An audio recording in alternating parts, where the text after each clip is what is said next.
काँग्रेसचे शहर कार्याध्यक्ष सुशील बंदपट्टे यांनी आपल्या पदाचा राजीनामा देत अनेक कार्यकर्त्यांसह भाजपात जाहीर प्रवेश केल्याने राजकीय वर्तुळात खळबळ उडाली आहे। त्यांच्या या निर्णयामुळे काँग्रेसच्या संघटनात्मक ताकदीला मोठा फटका बसल्याचे बोलले जात आहे।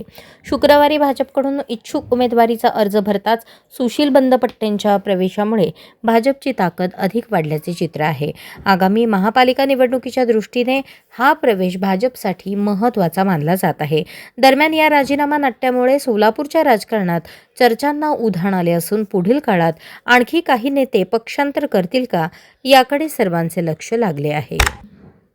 काँग्रेसमध्ये मागील 8 वर्षांपासून सक्रियपणे काम केलं आमचे आदरणीय नेते माननीय सुशीलकुमारजी शिंदे आणि आमच्या मार्गदर्शकाच्या आदरणीय प्रणिताई शिंदे यांच्या नेतृत्वाखाली आणि शहराध्यक्ष चेतन भाऊ नरोटे यांच्यासोबत मागील 8 वर्षांपासून अतिशय जोरात काम केलं। परंतु कुठेतरी असं वाटलं की बाबा शहर उत्तरकडे ज्या पद्धतीनं आपल्याला काम करायची गरज होती किंवा ज्या ताकदीने उतरायची गरज होती त्या पद्धतीनं कुठेतरी मला काम होताना दिसत नव्हतं। आणि एकंदरीत माझे जे सगळे मित्र परिवार असेल, कार्यकर्ते असतील, जनता असेल, जनतेतून एकच आवाज यायला लागला की साहेब तुम्ही भारतीय जनता पार्टीच्या मधून इलेक्शन लढावी आणि या सगळ्या कार्यकर्त्यांच्या जनतेच्या आग्रहाखातीर आज काँग्रेसच्या कार्याध्यक्षपदाचा राजीनामा देऊन भाजपमधून मी उमेदवारी प्रभाग क्रमांक 4 ब ओबीसी पुरुष गटातून फॉर्म भरतो।